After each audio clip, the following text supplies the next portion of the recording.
ಕನ್ಯಾ ರಾಶಿಯವರೇ, ಪ್ರತಿಯೊಂದನ್ನು ಅಚ್ಚುಕಟ್ಟಾಗಿ ನಿಭಾಯಿಸುವ ನಿಮ್ಮ ಬದುಕು ಇಂದು ಯಾವುದೋ ಒಂದು ಕಾಣದ ಸುಳಿಗೆ ಸಿಲುಕಿದಂತೆ ಭಾಸವಾಗುತ್ತಿದೆ. ಎಲ್ಲರ ತಪ್ಪುಗಳನ್ನು ತಿದ್ದಿ ಸರಿ ದಾರಿಗೆ ತರುವ ನೀವು ಇಂದು ನಿಮ್ಮ ಸ್ವಂತ ಜೀವನದ ಗೊಂದಲಗಳಿಗೆ ಉತ್ತರ ಹುಡುಕಲಾಗದೆ ಮೌನಕ್ಕೆ ಶರಣಾಗಿದ್ದೀರಿ. ನಿಮ್ಮ ಬದುಕಿನ ಆ ಒಂದು ಕಟು ವಾಸ್ತವವನ್ನು ನಾನು ಇಲ್ಲಿ ಬಿಚ್ಚಿಡುತ್ತಿದ್ದೇನೆ.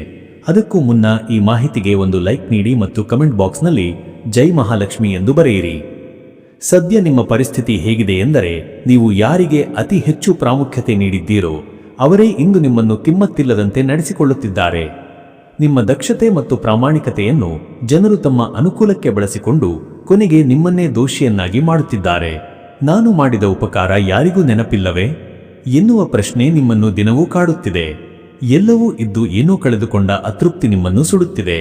ಈ ಕಹಿಯಾದ ಸತ್ಯ ನಿಮಗೂ ಅನುಭವಕ್ಕೆ ಬಂದಿದ್ದರೆ ತಪ್ಪದೆ ಕಮೆಂಟ್ ಮಾಡಿ ತಿಳಿಸಿ.